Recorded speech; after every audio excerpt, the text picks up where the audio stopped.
Hey everybody, welcome to this week's episode of Whiskey Neat, spirited conversations with interesting people. I am your host, Kristopher Hart. I swear Jack needs to put in the applause. The live studio audience sounds like a great addition to this. This week, I have in the past kind of, I think rightfully so, dogged on celebrity brands.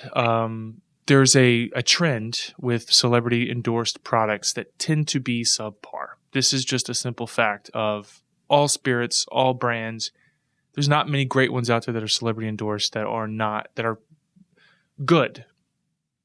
That usually entails the celebrity wanting to start their own brand, reaching out to a few people and maximizing its profit, et cetera, et cetera.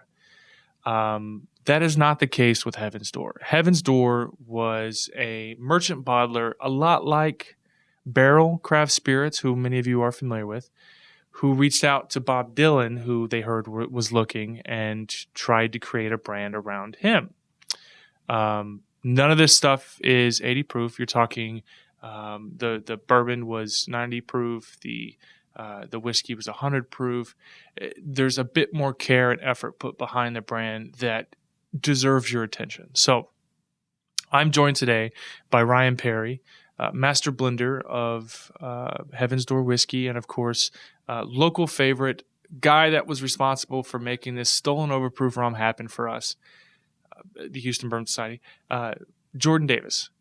We had a fantastic conversation about where the brand came from, Ryan's history on how he got started into this, which has a great ties into Bullet, and he's been in this industry quite some time. And yeah, we just tasted through everything. So this week's show is, as always, sponsored by Terlato Distell Artisan Spirits, leader in premium artisan products like Bunnahabhain, Deanston, Ledaig, Tobermory, Bains, Black Bottle, and Scottish Leader. You can pick up the entire line at your local liquor store, or if you are a retailer, reach out to your local United Wine and Spirits rep. We also have a new sponsor, if you haven't guessed, that's sitting on the table with us, and that is Tomatin. This week's show is sponsored by Tomatin Highland Single Malt Scotch Whiskey. Taste the softer side of the Highlands with award-winning Tomatin Single Malt Scotch. You can pick up the full line of Tomatin items at your local liquor store, or if you are a retailer, reach out to your Southern Glazers reps. I have to add this last part. It's important. Copyright 2019 Tomatin Scotch, 43 to 46% alcohol by volume, imported from Scotland by Phillips Distilling Company, Princeton, Minnesota. I assume MN is Minnesota, right? Maryland? Nope, that's MD. I don't know. You get it. I'm a big fan of Tomatin. I've done a lot with them. They've grown a lot as a brand. They were selling off quite a few bulk whiskeys years ago, and I think have been kind of forgotten about. But over the last few years, they've exploded with really genuinely premium products. Tomatin 21, I brought this bottle to an event this past week, and of course you jump on it. 21-year-old Scotch whiskey for a great price. $150 is by far one of the best deals you're going to get out of Scotch. So huge fans of Tomatin. They will be sponsoring the podcast for the immediate future, and I thank them for that. Without further ado, Ryan Perry and Jordan Davis from Heaven's Door Whiskey. Cheers. Oh, wait, leave this part in, Jack. This episode will air the last Friday before tickets go on sale, which means next week tickets will go on sale for the Houston Whiskey Social at midnight at August 31st. So leading into September 1st, tickets go on sale. HoustonWhiskeySocial.com. The event is February 8th, a Saturday. It is the state's largest whiskey festival, and we could not put more effort into the selection. So come, get your tickets, enjoy yourself, be safe, drink lots of water, Uber, and without further ado, cheers.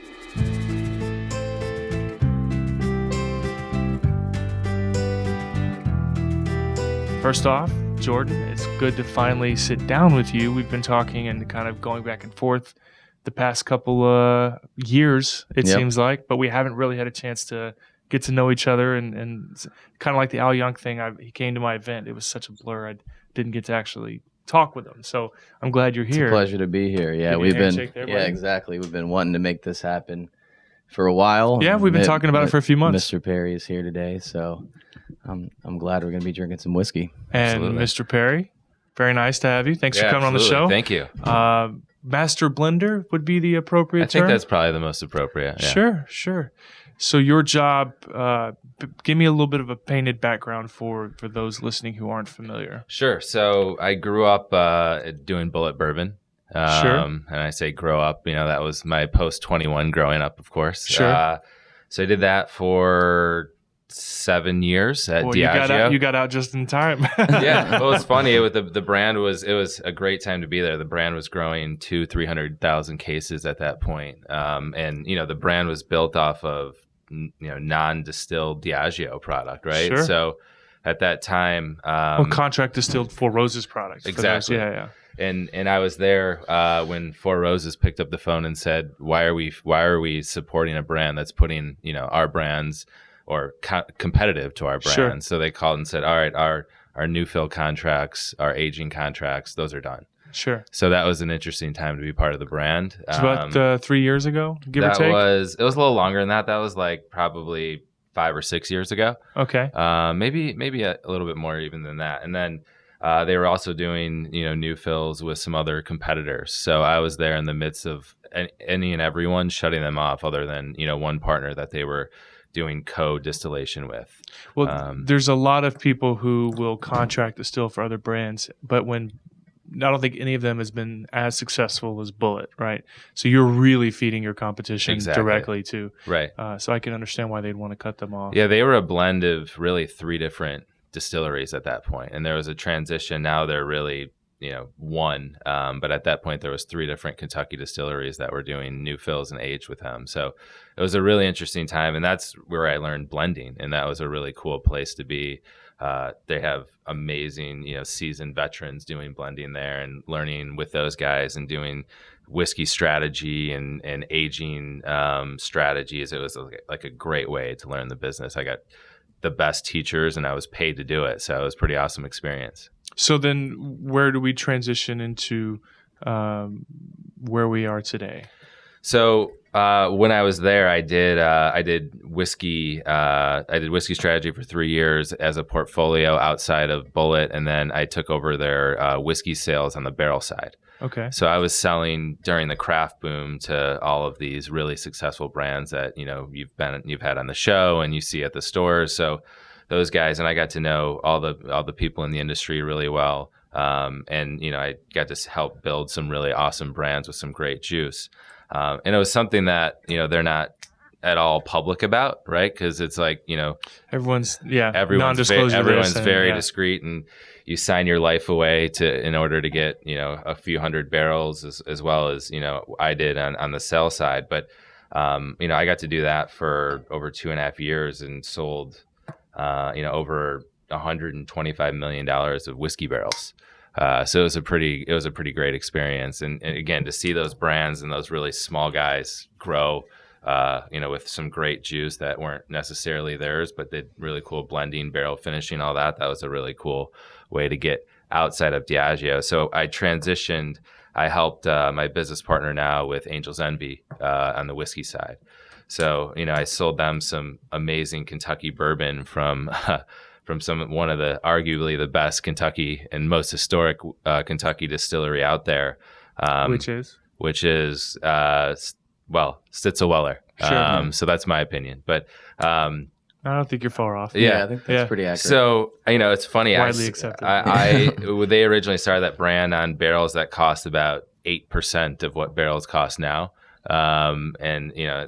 Struggled. It was a crazy time, and like at that point, I was the company that I was selling from was just depleting inventory to get rid of stuff off their balance sheet, and these guys got 8-year-old Stitzel-Weller bourbon for nothing. He was telling a story earlier about 30-year-old juice being dumped to put Canadian whiskey into.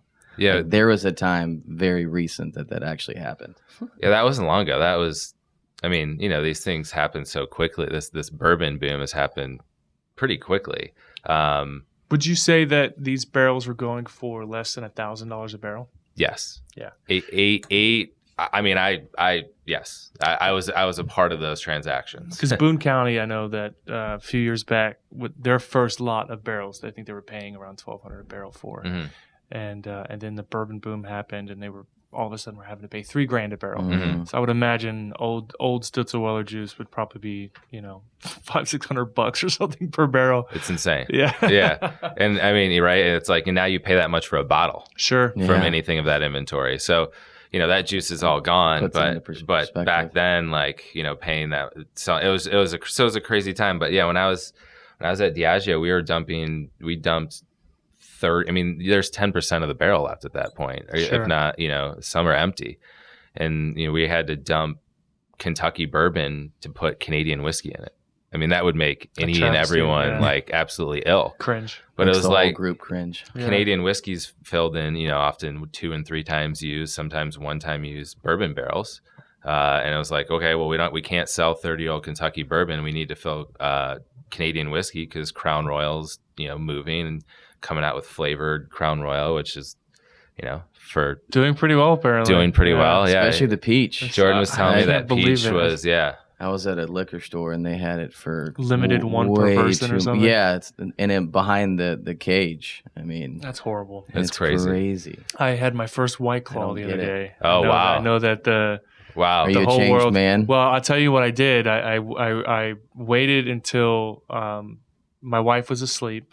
It's like 10 o'clock. She wouldn't drink some of it. So she wouldn't know because I want her to stay married. And no pictures could be taken. No pictures could be taken. There was no evidence. I went and brought it home around 10:30 at night. Bought 2 cans. I was like, all right, let's see what this White Claw thing's about.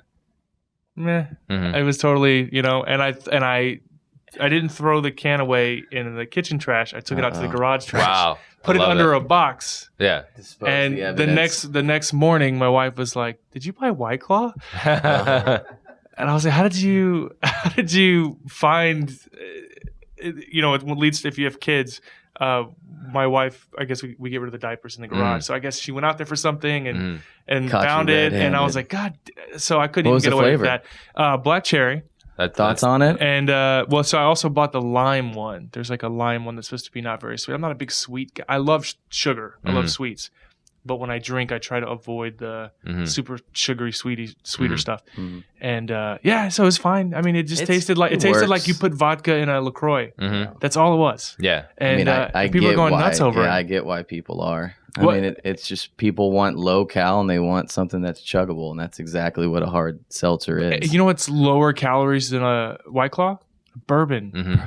Bourbon's lower calories. There's no carbs, no sodium, no cholesterol, no sugar, no nothing. And it gets it done. It's all quicker. Zeros, and it gets you the job done quicker. But we're actually a few years behind in Australia. They call them what is it? RTDs, ready to drinks. Yeah. RTDs are huge over there. And Beam makes like the vast majority of their margin in Australia. They make them through these canned drinks. Kind of surprised that America's behind the curve there, but they just don't want anything strong over there. Like that's like the whole key is like shot knife. Yeah, shots aren't really a big thing. It's like on a casual night, and that ready to drink is kind of what they go after. Cold and I get it. I mean, I don't get it, but I get it. Okay, I apologize. So back to the whole thing. So White Claw's garbage, and So I mean, I was selling barrels, and it was just a great time. I came in on the back end of Angel's Envy. I didn't do anything substantial for the brand other than help start with the whiskey, and then when that was sold, I spent over 4 years investing in barrels, picking up so I kind of had a pulse on where everything was because I knew who bought it, how the brands were doing, if the context, right? Through the context, I'm like, I sold these guys 500 barrels, like they're only selling 1,000 cases a year, like maybe those guys want to sell back their inventory to me. So accumulated some really great barrel inventory over 4.5 years. And you just use that, and it was as an investment, it was going like 1x a year. I mean, it was doubling and tripling and quadrupling. So it's a great investment class, and just, I mean, what better to invest in than whiskey stocks, right? So you had the insight before like 4 years before anyone else did. Exactly. And I just, I was right place, right time. Belford of the whiskey. Yeah, far from it. Well, hopefully I can stay a little bit more clean than that. Get out, stay out of jail. So that was a great, I kind of knew where everything was, and I was like, oh, well, I'm going to go assemble, and as prices were increasing, there was no reason not to. So I did that for a while, and then, eventually we said, all right, well, we got to, do something with these barrels. What are we going to do? And we started thinking about what a brand would look like around, this assemblance of aged stocks from all across the country, some from different parts of the world. And eventually, the stolen rum was a cool one. But have y'all ever tried to recreate that? For those who can't see, there's a bottle of stolen overproof. Now, we've talked about this on the show a lot. And for those who are local, know the whole story about us basically transferring anything around the state to Houston to try to get it for our little group, which was, I would say, is arguably probably the most fun story of a little, because we do barrels and things from time to time. We did a big beer project, but this little rum here, I think has also been the introduction for a lot of people into funky rums. I mean, rum is a lot of people join the group who are, I'd say, green drinkers or Evan Williams kind of standard daily pours. They're not too adventurous on where they drink and what they try. Obviously, you have a bit of a variety of a palate. You enjoy all types of spirits. Correct. And this little stolen overproof is 6-year-old Hampton Jamaican Rum, which, by the way, do you know what that costs now compared to when you guys bottled it back then? Oh, it's crazy, right? I mean, Hampton Estates, and then the history there is, it's a 250-year-old, I'm sure a lot of your listeners know, but it's a 250-year-old sugarcane processing facility, and their stills are awesome. I mean, they have stuff from Scotland, and they have like a hodgepodge of the coolest pot stills. I mean, it's an awesome place. Have you been there? No, I've not. My two favorite rum countries, though, are Barbados and Jamaica. Okay. With a strong leaning towards Jamaica. I got my start in peated Scotch. Okay. And that funk just speaks to me in a way that is very reminiscent of like, I hate to say my childhood, I wasn't drinking as a child, but it's got that very familiar comfort, warm hug, campfire note that I just... funky Jamaican rums are like my thing for sure. This is about as funky as it gets. Yeah. Oh, and it's funkier than stuff out now. Yeah. The Hampton, Velier and La Maison, they released a Hampton Overproof. It's not nearly as funky as that. Well, really? Well, no, it's not. It's way muted compared to this. Virtually, even the ones they release, and virtually anyone and everyone that sources or gets stuff from like a Hampton Estates are blending it with some type of column still rum. Sure. And getting, Smith and Cross would be the most notable example. Exactly. So, but it was so unique and funky, and it had, at least 6 years of age to it. This is, colored pretty nicely. It was in some pretty good barrels, and we were like, screw it. We don't need to blend this stuff. We want this to be as funky and out there as we can. People are going to use it sparingly. It's 123 proof. So we sparingly my ass. Yeah. So I personally have seen his glasses. I've got about 50 of those little mini bottles, and and every once in a while I'll notice that's where they went. Well, they were 12-pack cases. We went through 60 cases. Yeah, it was. I mean, I had a meeting with RNDC's a distributor with them, right? Mm-hmm. Yeah. So I had a meeting with RNDC, and I thought that they would be very happy to know that we moved 60 cases, 12-pack cases of the product, and then I got to learn what depletions were, and how, as a distributor, you want year-over-year growth. So whenever you burn through 60 cases at one time, we're not going to do it again next year. It makes it more difficult on them to kind of. We could. Yeah. I mean, hey, I'm trying. The good thing is Texas and Florida, from my knowledge, maybe California, is pretty much getting the remaining inventory. So you guys still have some of that lying around? We have a little bit left, and there's no more of this age in this type at all. Yeah. So we went back and we're like, can we get a little bit more? They're like, hell no. Yeah. And no one else has it. And well, there is some, and we can talk about this off air, but there is some 4-year-old age Jamaican in Europe at a few places that I've been talking to, trying to recreate it ourselves. Oh, cool. So it's going to be more expensive. Yeah. But there's some age stock out there by other people. So what did you pour us? Because I really want to know how you got where Heaven's Door came from, how it got tied to you know who. Yeah. And you go from Diageo to this. Yeah. This is bourbon, right? This is the bourbon, yeah. Yeah. So specific to the bourbon, there's a lot of chatter, and when we talk about the whiskey geeks and the enthusiasts and Dickel juice, what going back to the story of when I was just hoarding barrels and getting some really cool stuff. This is not any of the other juice that's out there that any of the other single barrels came from. So this is, for those wondering, we're referring to the 84 8 and 8. Sure, you can only say so much. Yeah. I'm going to assume you're referring to a specific brand that starts with a D, and you're saying it's not the same as what you find through that label. Okay, correct. And how is it different? So this is a true bourbon, non-charcoal mellowed. So so let's talk about that for a second. Okay, yeah. So the question, and I've directly asked Nicole Austin. I always switch her name around because of Wild Turkey. Nicole Austin. I've specifically asked her if every drop from Dickel. We're not saying that this is Dickel, just in general. Yeah. We've asked them if we're not saying it's Dickel, exactly. Sure. Yeah. If everything goes through the Lincoln County process, which would, for those who are wondering, the Lincoln County process is charcoal mellowed before it goes in the barrel, which means that they would have to specifically make distillate not meant to go through that process. Correct. So you say it's different because it's not charcoal mellowed. This did not go through the process. Okay. Still kind of has that similar note of what we think of it with Tennessee whiskey. It's a much higher rye as well. So this is just drinks. So this was a completely experimental offshoot batch from any and everything that's ever come out of the distillery that it was made. Okay. It's age stated. It's age stated. This is next release will be 8. This is now the stuff we're bottling is 8 year. So, like I said, we go back and we have some really mature stocks of whiskey.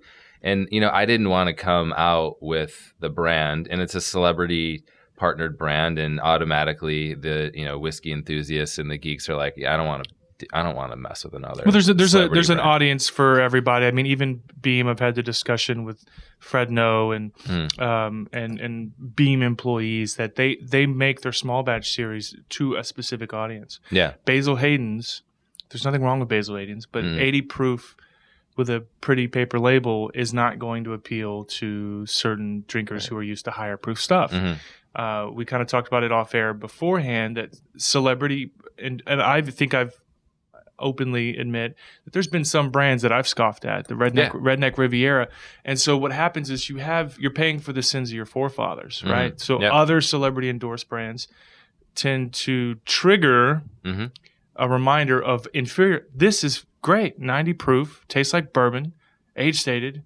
I'm happy. There's no complaint there. Yeah. But initially you wonder, you're kind of apprehensive. Like, is it not good? Is it, That's what we're up against, right? It's like, oh, you have a celebrity endorsed brand. You're going to charge $50 for 2 or 4 year old or something that everything else has already been out there. I can go get another brand with similar juice of less price because it's not a celebrity brand. Some of them are not. There's some brands out there that are not sourced that are 2 and 4 years old for $100 plus dollars. Yeah. Totally. There's a lot of it. And they're selling.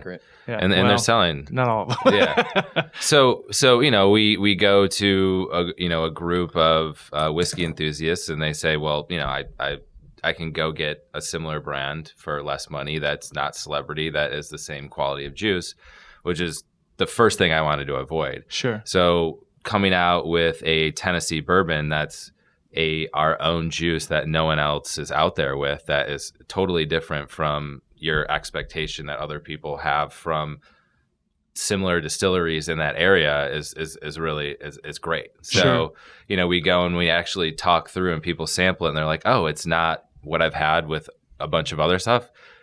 We have all the barrels. Have you thought about mentioning that on the label, that it hadn't gone through the Lincoln County process? I know we hadn't. Because it's labeled Tennessee bourbon, straight bourbon whiskey, which is great. Yeah. There's a guy locally who loves to say, if it's not straight, you must debate. Mm-hmm. And the who? Yeah. There's some guy. There's several people who source from certain Tennessee distillers that do go through the Lincoln County process, or they're not sure if it does or doesn't, that are still labeled straight bourbon because the Lincoln County process does not exclude you from being called bourbon. Exactly. Many Kentucky bourbons are charcoal filtered. So, anyways, I just thought it would be an interesting note because I didn't know that. And when I read the label, I'm making some leaps to where it might have come from. Totally. And I mean, it's too late now, but I find it an interesting fact because I didn't know that juice was out there, and it's been often discussed. Does every drop go through this process through a specific Tennessee distiller, which shall not be disclosed? Yeah. Well, virtually it does. I mean, everything on the market. But this is, and it's a high rye too, which is not their standard mash bill. Yeah, it's not their standard mash. So bill, it's a higher rye mash bill. So look, we're proud to have really the only stock of these barrels. The good, that's the good. The bad of it is once it's gone, we don't have any more similar juice to replace it with because it was done as a one-off, and there's no more. Do you have quite a few one-offs kind of stockpiled away? We do, yeah. So that was one of the things that was my goal when we had the brand developing was we're up against a perception of a celebrity brand having inferior juice. How do we break that mold? No, for the record, that a celebrity endorsed brand is still highly effective to a certain audience. Totally. And the good thing is it's not just an endorsement. I mean, Bob Dylan is fully a part of the brand. Yeah, who's that? Yeah, he's a founding partner of the brand. So he's all in and has been in. Yeah. But I'm a whiskey guy. Like I wanted to go out there and have the people, we love selling to Bob Dylan fans, and they appreciate it and they love the juice. But I like having the conversations where someone's like, I don't want to try that. Like, why should I try that? And it's like, oh, here's why. And those guys that are originally shying away from it because of things that they don't like about their perceptions of the brand, and get them involved and talk through the juice.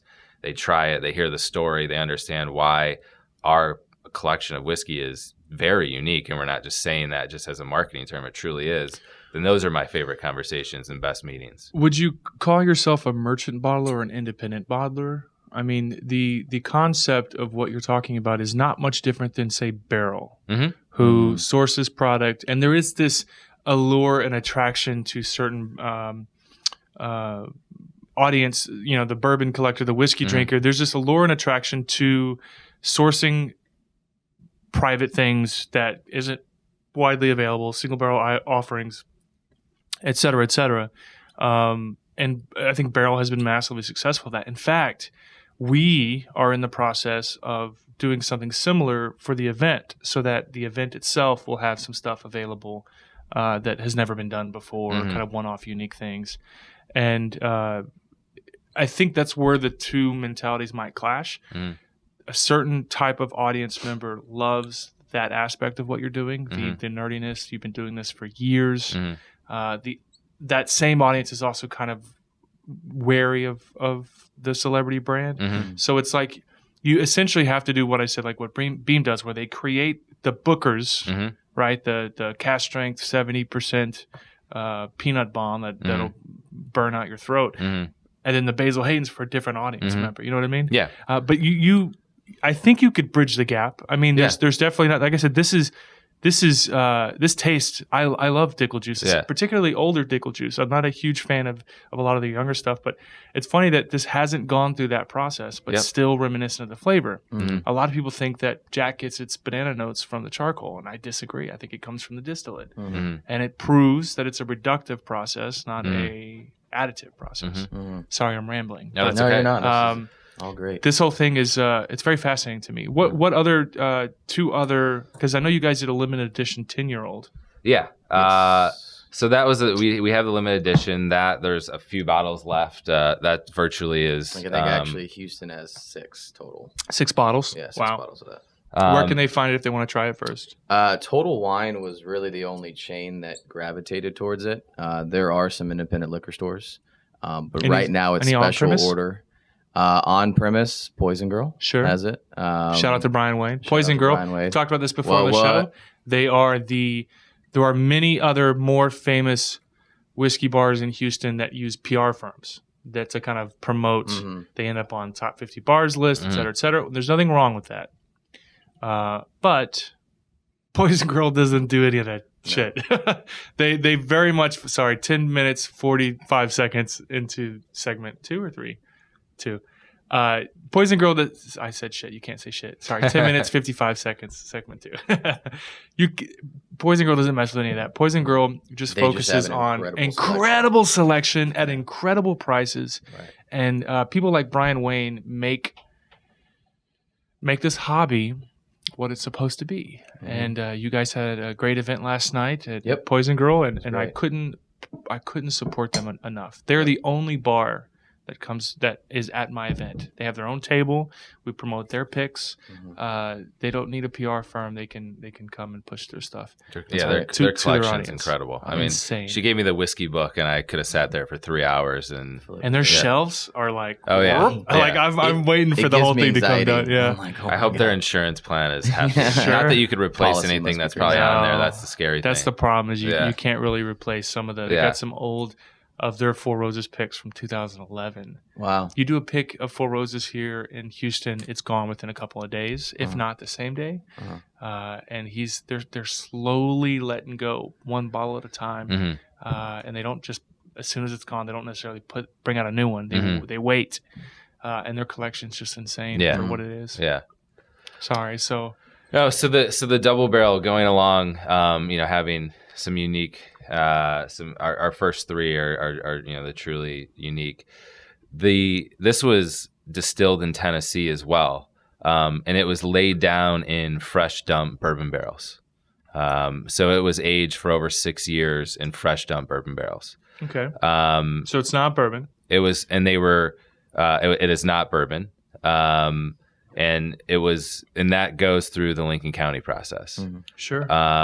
And they were. And you got a bump and proof too. What's that? You got the bump and proof. Oh yeah, absolutely. From 95 or from 90 proof to 100 proof. And we did a project with Calvin Cooperage in Kentucky. Sure. I worked with those guys a lot on the bullet bourbon side of things, and they're great. So we developed a barrel profile in New American Oak that we ended up. So we dumped all of our originally 6.5 year, blended it, and then rebarreled it in with rye, with the straight rye. Yeah, well. we put in with a straight rye whiskey as well. So we blended a straight rye with a Tennessee, and then we rebarreled it for a year in a new alligator char American Oak barrel. And that's the double barrel. The nose on it's just. I'm gonna give incredible. It a touch more because I'm really soaking up that first one. Yeah. So and it came out so well. Honestly, we're like, we got to bump this up. So we made it 100 proof. And honestly, it's a rigorous blending and aging process. So we were apprehensive just because of the time and effort put into the blending and barreling. To bump it up to 100 proof, but it just drinks so well at 100. We had to do it, and I don't promote any of these in cocktails, but this stands up so well in all the traditional bourbon and whiskey cocktails. So it's very versatile in the way you can use it, and it is a very different profile from a similar region than the bourbon. So that was one of the things we set out to do is. A lot of vanilla and spice on that. Yeah, totally. Right on the nose. When we have 3 whiskeys, we wanted them to be different, but what you would expect and what you'd grow to really love is part of whatever, from whatever type of whiskey. If it was a bourbon, you have an expectation for a bourbon. A little bit different, but still is true to all the, traditions of what a bourbon should taste like, what the mouthfeel is, what, all the things that you love about it. So I think we were pretty successful in doing that while having, a versatile selection of whiskey. Sure. Yeah, it's got a lot of vanilla on the nose. You can pick up on that rye spice. Real. The extraction you get, and when you char barrels at a very high temperature in a short amount of time, you actually get some slightly sweeter notes from it. Yeah, it tastes less improof. It doesn't taste 100 proof. It tastes kind of softer. Yeah.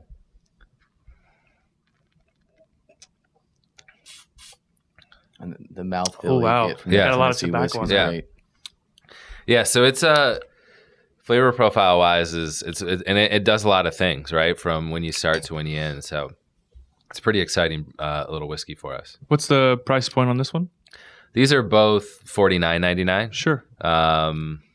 And our rye is slightly more expensive for a lot of reasons, but that's where we've priced the first two offerings. Have you? I know what your answer probably is, but why did you go with green for the rye?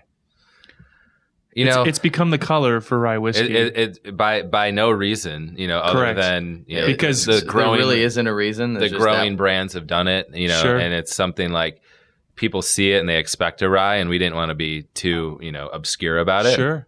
I mean, Yellow Rose in Houston, Russell's has a real great, one of the best ryes on the market that they're real stingy with. I need them to produce about 10 times more of it. Mm-hmm. But the green color, and by the way, rye's not green. It's not. It's yellow. Yeah. I don't understand where we got green from. Maybe it's the aroma. You kind of get that green characteristic from that's rye. That's not a bad theory. I just it's become the color of my theory every major rye. My theory is Bulleit was out of the gates with it, and it became one of the most well known amongst whiskey drinkers in general, and I think people might have just followed suit. I don't know that to be I don't think there is no like smoking gun here. It's like people have just done it because they're following suit, but I don't know. For those who watch the show and have the energy, I'd love for them to go back and try to find the first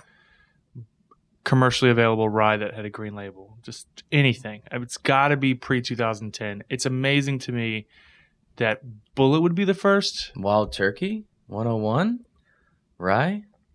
Wild Turkey's Isn't that green? Yes, it's green. Okay. And their Russell's Reserve rye is green, and Bulleit's is green, and I mean literally. Because like Rittenhouse is not green. No, like the rye before. But Pikesville is. Pikesville's green. Is it? Pikesville's green, and it's a phenomenon. It's a very very common thing that happens with whiskeys, and I don't know that anyone knows the origin or the reasoning, but it's become the look this for Wade rye whiskey. Guy we'll figure it out. I've talked to Wade about it. He didn't know either. Come on, Wade. So that it's a pretty cool process for the double barrel. It's fantastic. Yeah, I'm not. It's much softer than I expected. You definitely pick up on the rye influence, and there's that little touch of I call it the Dickel note. Whether or not it comes from Dickel, we'll never know. We'll never know. It's not bad. I think I'm a bigger fan of the 90 proof. The amount of sugary sweetness and aroma I get is pretty crazy. But when I did that little wine thing where I did that, I got so much like pure old plug pipe tobacco that it was extremely pleasant. Like I really like that note in bourbon, or whiskey, and that is a lot coming from the multi-use barrel that it's stored in. The second time used bourbon barrel. Some of those are 8, 10 year, 12-year bourbons, and unfortunately, I can't disclose the distilleries they came from, but they're badass distilleries. Sure. And they were fresh dumps, and we put this whiskey in there for 6.5 years. It was cool. So you get the extraction is less, but the oxidation's a lot more. It happens a lot quicker.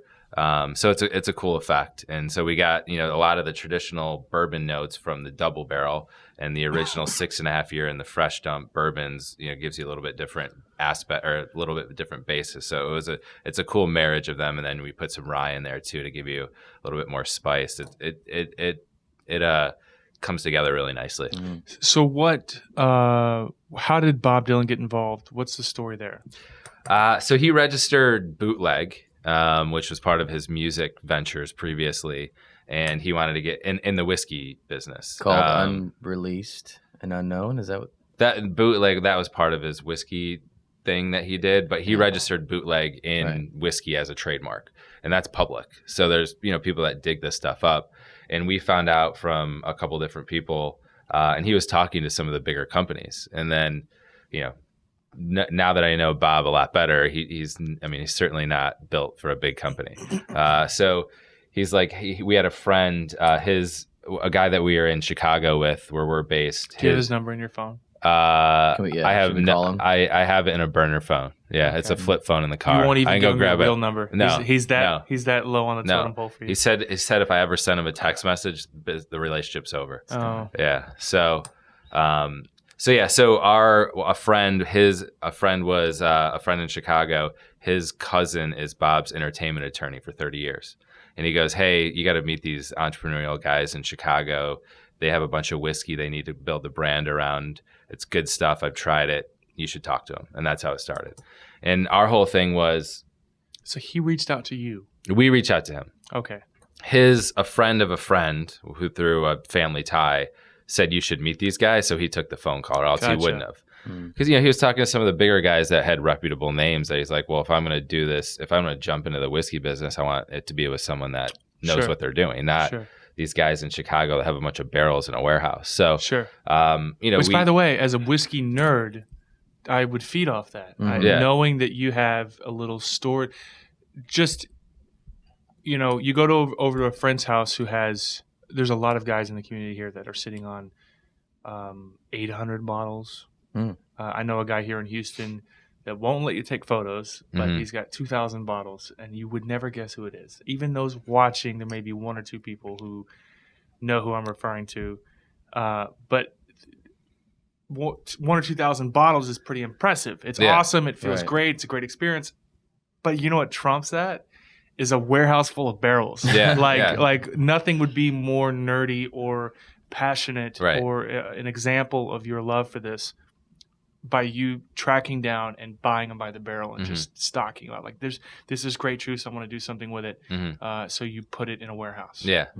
And Bob didn't understand the dynamics of the industry, right? He didn't know that you couldn't get 8-year rye or 10-year bourbon or whatever. So he's like, oh, it's good you have bourbon. That's what you need to start a brand. So I assume you'd have that anyway, But if you start talking about distilleries and mash bills and processes, that he shuts down, right? So we took a flyer and we really he wanted to do bootleg, which he had already registered, and that was near and dear to his heart through the music side.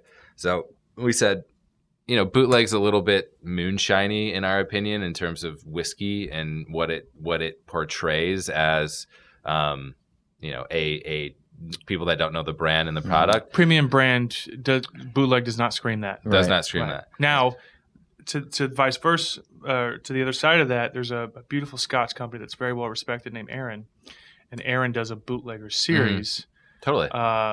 A bootlegger sub-series is different than the brand being called bootleg. Exactly. Right? Yep. So I'm with you. So we said, let's not think too hard about it. Heaven's Door is a great name. It's it's what people know you for. Sure. Knock, and there's some great things you can do around it. So we took a flyer, presented it to him, and he's like, let me think about it. Called us back a couple weeks later, and he's like, all right, let's do it. And one of the things that he loved was... How excited were you? We were pretty hyped. Yeah. We had a couple whiskeys that Friday after the phone call, after he was like, all right, let's do it. Next Wednesday, the Green Power Rangers coming on the show. And I could not be more excited. That's incredible. And I can only imagine the same feeling times 10. Yeah. Because Bob Dylan's not as famous as the Green Ranger, but not even for us. Not for us. Sure. Just that feeling of like, oh, dude, he's in. Yeah. Dude, when I got the Dolph Lundgren call, I was like, I'm like, it's this. I'm not starstruck, but there's this excitement. Like, it's a surreal feeling. Like, I can't believe this is happening. Right. Yeah. But that's so great. So it was cool. So yeah. So we said, and we don't want to do this big music thing because that's too cliche and like contrived, and we want this to be a legit brand. So we said, let's put, we were at a studio during a couple of our meetings in his welding studio, which is in California. And he has these beautiful gates around his welding studio. And we're like, these things are freaking awesome, dude. And we like, if you ever get a moment, just Google Bob Dylan cast iron gates. Is that where the front of this comes from? Yeah. So each one of the bottles has a different one of the gates that he's created in his studio. And he loved that. No one's ever seen that side of him. He, has had enough music in his life. He's like, I would love to get these out and let people appreciate them. So we said, let's put the gates on the bottles. It's better than, a lyric sheet or some type of music that people have already known you for. Sure. And it works with Heaven's Door. So that's what we said. And he's like, that's crazy, but let's do it. So I think that with the name and taking a different kind of direction with the brand instead gates of or doors. Yeah. Right? Yeah. Mm-hmm. So yeah. And then he's like, and then we did that and we started giving him some product development in terms of like just looking at what the bottles could look like. He loved it. And then the whiskey is what got him over the hump. Once he started trying the whiskey samples and he's like, how does he drink it? Neat? Ice cube? Oh, he drinks it like with some cup off of his, like actually what you would expect. Like he's got some stuff sitting around in his welding studio that has shot. Like oil and like, stuff all over it. Yeah. Jello shots. Yeah. That would be a good way to end the relationship quickly. He drinks it. Yeah. He drinks it straight. Fresh Jello shots in the fridge if y'all want. I can't imagine Bob Dylan's ever said the word Jello. No. Just, it's not really in his vocabulary. No, God, I should have taken him some White Claws and seen how that would have gone. Yeah, some White Claw Jello shots. I mean, I love the memes that have come from it. I mean, the whole, have you seen the whole Scooby-Doo thing where they pull off the mask and they pull off the White Claw mask and there's a Zima underneath? It's basically Zima. Yeah. It's basically Zima. I had Zima recently. Zima is so sweet. Like Zima, like we didn't, I don't think anyone realized back in the day and how sweet it was. I don't know, but the grams of sugar in Zima's got to be. And then people would put Jolly Ranchers inside the Zima. Correct. But to me, it's still got to be less than a Smirnoff. Smirnoff Ice is so sweet to me. Yeah. And me and my wife there's 7, is there 7 kids? Yeah, 5 daughters and 2 sons. My wife's family, 7 kids. And then we are in this, do you know what icing is? When you ice somebody? Yeah. Of course. Unfortunately, I do. Yeah. We're in this family competition where our significant others and the wives and the sisters and the brothers, every holiday, have you seen the movie Tag? But they've been playing the same game of tag for like 30 years. Oh, yeah. It's a great film. It really is, yeah. But we started, and I hate the whole bro culture of fraternities, but we've been doing this family thing. It's family, so it's different. Yeah. Where we've been icing each other for it's been about a year. And we want to continue that tradition we did it at...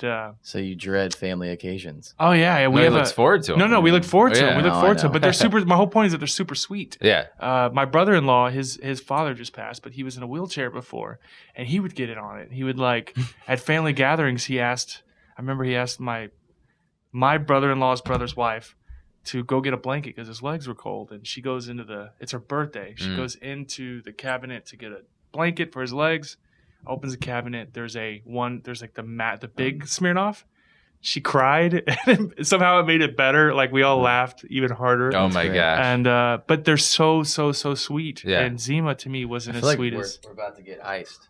No. Is there one laying around? No, but here? those glasses in my truck. Well, if you feel a box that's extra heavy, don't be surprised. But a lot of those like White Claws are made from neutral malt base, which is what Smirnoff Ice is made from. Oh, really? Yeah. Which not a lot of people like. Not in a can form. Some are made from seltzer, but like White Claw, it's a brewed beer that they strip the flavor out of, which is why they call it neutral malt base. Oh, so it's a Bud Light. Yeah, so or a Miller Lite. They're made in the same facility as beer in Wisconsin. It's crazy, but they're a seltzer based, marketed and tasting product. It's again going back to there's a different audience for every type of thing. Yeah. I am not a fan of Smirnoff, but there's the camaraderie aspect of playing this game with family is really fun. Great. It's interesting. Again, I'd much rather have something about having Zima now versus in the 90s. Yeah. I wasn't old enough to drink it in the 90s, but something about having Zima now it seems more classier, but it was not a classy drink. Yeah. It was a garbage drink. Is this the rye? This is the rye. It's good rye.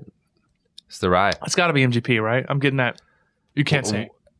You can't say MGP doesn't require non-disclosures. No, of course. Yeah, we talk about it. I mean, that's the thing is that's fantastic. We want to hit you in the face with transparency unless we're locked up by, a 8-page confidentiality agreement. But MGP, I'm a big fan of MGP. I mean, I when I was doing Bullet that supports all of the rye, there's no place better to get rye from than those guys. What is, and I'm going to butcher this. Doesn't happen often on the show. Go ahead.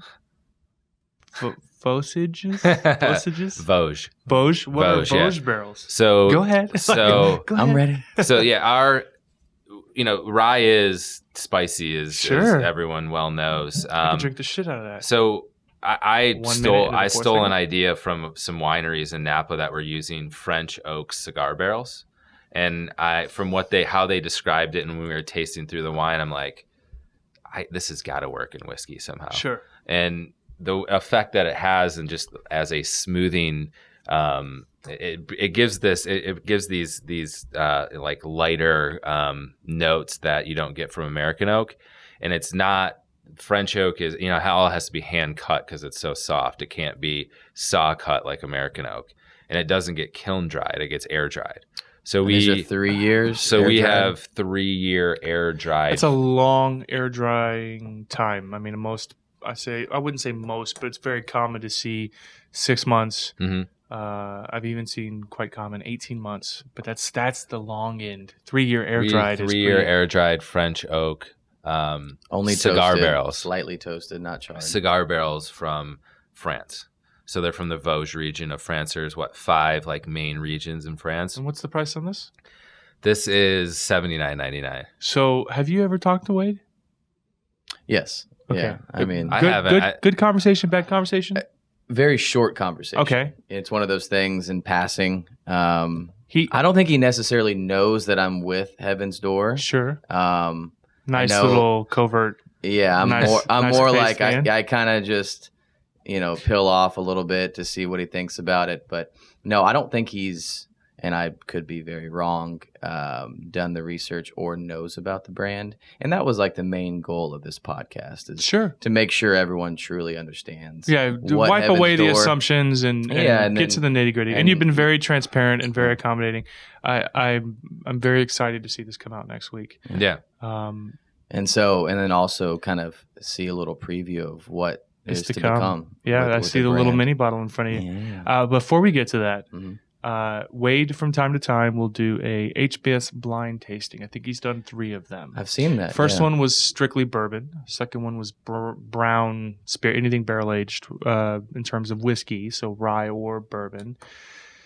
This last one, I don't remember. It was all straight bourbon. Yeah, so again, back to bourbon. He's not done a rye tasting.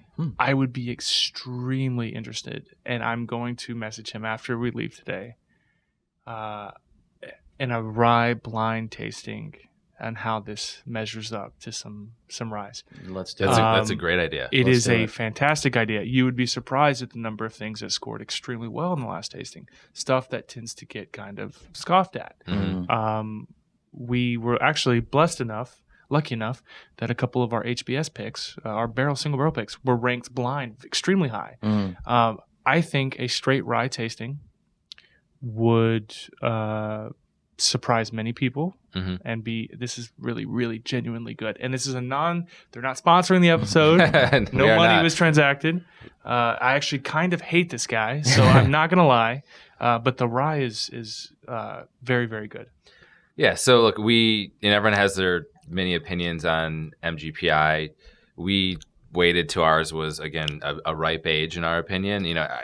You look at other distilleries that are using MGPI single barrels, and some people like it at 8 years, some people like it at 11 year. They do good young. young. Yeah, our pinhook was a 4 year. Mm-hmm. Yeah. And it doesn't taste similar to this. Yeah.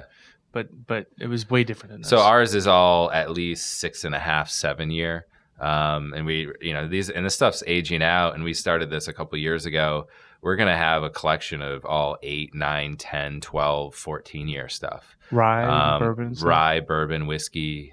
So it's great. I mean, it is, we're going to have some amazing juice to release here in the next couple of years, additional to the stuff that we've already put out there. So, we're getting really giddy about getting these whiskeys that are hitting their, prime age of maturity. So again, this is, so the price point's a little bit higher. To your point, like when you have to wait 3 years for the barrel to be air dried, it's hand cut. It's not charred. It's hand toasted, not charred, no kiln drying, and it's in a cigar barrel format, which is a slightly larger size. So it is a very different barrel finishing process than everything that else is out there. It's not the same old. And you said we lost 10 gallons in the first the 30 French days? oak in the cigar barrel is crazy. Sucked it all up. It sucks up 10 gallons of whiskey in 30 to 45 days. So I popped the bung on the barrel and looked at it, and I'm like, WTF? Like, That's all crazy. That's money, it's 10 gallons of barrel proof rye. That's got age to it. It was pretty crazy. I'd be interested to see this at a 55% ABV, or a cask strength. But I'd be interested to see the difference. It's very sweet. It's very very good. Genuinely good. Thank you. I had a question. About the. So I have an off question I've been trying to save till after we got to the Bob Dylan part. Yeah. The previous name of the smoked rum was Coffee and Cigarettes. Yeah. Where did that come from, and what happened there? Are you the one that has the bottle with... No, it's Robert Pressner. Okay. He posted it. He found it. I want it. He found it at a mom and pop shop. It was with the original name because it made it to market with coffee. That's how it was launched in the U.S. Yeah. Yeah. And then what happened? The TTB said you can't have cigarettes on the label. So I don't know Wade, but I'm assuming he would love this whole story. So they're like, you can't put cigarettes on the label. Yeah. Show the camera. So it's now called. It's all marked out. It's now called smoked rum. Stolen smoked rum. So we were like, holy shit, what do we do? So we were going through design and figuring out what we were doing. So we were literally scratching out the cigarettes. Yeah. And we're like, let's just put that on the label. It's kind of cool. Stolen. So we scratched out the cigarettes, and we said, well, the TTB is not necessarily treating us very nice because we're like, we have a super small. We were only in Florida at that point. Sure. And we're like, we have this super small business. You guys are going to put us out if we can't use this product. And they're like, well, you can get a use up, but it was for some short amount of time. And they're like, you have to pull off the shelf if you don't use it up. And that's what Crown did. Crown used bourbon mash, and their cola approval was suspended. Yeah. I'm sorry. It was actually turned over. It was surrendered. And they were given 12 months used by this time. And so they put it out to market. And then the stuff that's still out there, instead of pulling it, they put a disclaimer on it. This is not bourbon or whatever. There's some sort of workaround to keep it out because they need the money. And then now all they got to do is just make more peaches and they'll be fine. But so that's the origin of that. It was called Coffee and Cigarettes. We crossed it out. It's called Coffee and Cigarettes. It was from the short film. There was a bunch of short films about it. So it was a cool product, handwritten on the label, and we crossed it out and we said, all right, let's, the TTB doesn't care. We're like, well, let's kind of make a joke about it and give it back to the TTB and be like, here's a label that you told us we couldn't use anymore. We just crossed out the part that you said's not on there that we can't use and resubmitted it. And they're like, We're like, whatever. Yeah. So we're like, oh, we're clever. And they're like, oh, whatever. So I keep trying to get the TTB on the show. Yeah. We've had the executive director of the TBC, General Bentley Nettles, on the show. He's the top guy at the TTB right now. Sorry, TABC. And I thought, okay, a great follow-up would be the TTB. Right. But when you contact the TTB's head office, they redirect you to their local office. Yeah. And the local office redirects you to the national office. Yeah. And it's literally, I'm not kidding you, I had 12 emails of them sending me to the local office, me explaining, them sending me back to the national office, me saying, I already talked to the local office. I need to talk. 12 emails. Some new person who has no idea what's going on. It has been impossible to actually get, and I will make it happen. If I can get the Green Power Ranger on, I will make this happen. Totally. If he stands me up next week the way that D.L. Hughley did, then I will give up and quit the show. But anyway, so yeah, it's an interesting organization. Yeah. And then going back to the bootleg thing, because we brought a bottle, a sample bottle for you to try. I'm ready. Got it. So when we did the part of the bootleg conversation, I left that detail out because we were going through other things. But we said we still want bootleg to be part of the brand because it was something that Bob was near and dear to his heart. So we said we're going to turn it on its head because if it is a little bit downstream as a perception, we want to make it an elevated offering and very as limited. Mentioned before, a sub-series is different than the brand being called bootleg. And his bootleg music was the tagline, for lack of a better term, was rare and unreleased. Sure. So it fit perfectly. So we have our first bootleg offering coming out in November. It's a 26-year aged whiskey, finished used barrel, finished in Mizunara oak barrels. Okay, yeah. There's a unique note there. It's softness that screams young. It's a funky flavor. I call it a youthful bite when something is young and alcohol forward. It's not alcohol forward. Yeah. And this is barrel proof. This is 113, 114. It smells older without the alcohol burn. But for it to be this old and to be this light and fruity, it's got to be a used barrel, right? Mm-hmm. So it's a new. It smells almost like Scotch. It was It's like a nice green apple from the far away nose, and then it. Did you pour me any? No, I was waiting for you to kill that. Oh. And then it turns straight into barrel, like green apple to barrel. Oh yeah, straight in the mouth. It's a flavor bomb. It's very sweet. It's got some sweetness to it. The nose is a lot more fainty, like you said, far away aromatics. So yeah, it's this will be our first. It is very highly allocated, unfortunately, because it's 26 year. We popped open the few barrels we had, and 15% were empty. Wow, that's a bad day.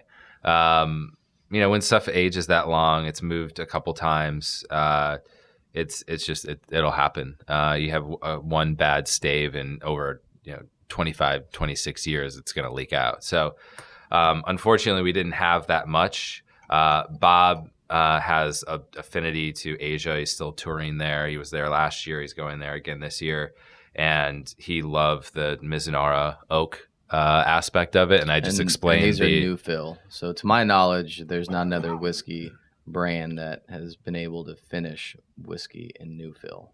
Well, there's new fill Mizunara. Mm-hmm. There's people doing Mizunara. Is there some? Yeah. Okay. Yeah. So Mizunara is very expensive. Yeah. Barrel wise, a brand new barrel I think is like $1,500. It's like crazy expensive. Yeah, we unfortunately paid more than that. Yeah. You know what? Now that I say that, Gary Clark, I think, may have said they were like closer to $3,000. Yeah. For an unused, brand new oak barrel, whereas typically a brand new bourbon barrel is like $200, $150, $200. Yeah. You go a little bigger in size. Like for instance, Balcones uses 60-gallon barrels. Mm-hmm. Sorry, my mouth is numb. I feel like I'm talking in cursive. Yeah. But Balcones uses 60-gallon barrels, and they pay $500 a barrel for those, and it just skyrockets in price. Yeah. So that's much more the going rate, but you just couldn't get it for a couple of years, and they auction the wood off now. So you have to go through an auction. It's like a big process. It took us 2 years to get it, and by the time we got it, this stuff is 26 years of age, and so it doesn't obviously need a lot of wood at that point. So it's more just give it this flavor that gives it some variance from what's traditional to American or North American whiskey, and have this Mizunara finish to it. And it's a pretty cool result. This is our last segment. We have to go, but I have an idea I want to run by you. Okay. A way to cut costs while thinking outside the box. So it's not cutting costs and cutting corners, but have you thought about aging in non-oak and finishing in oak?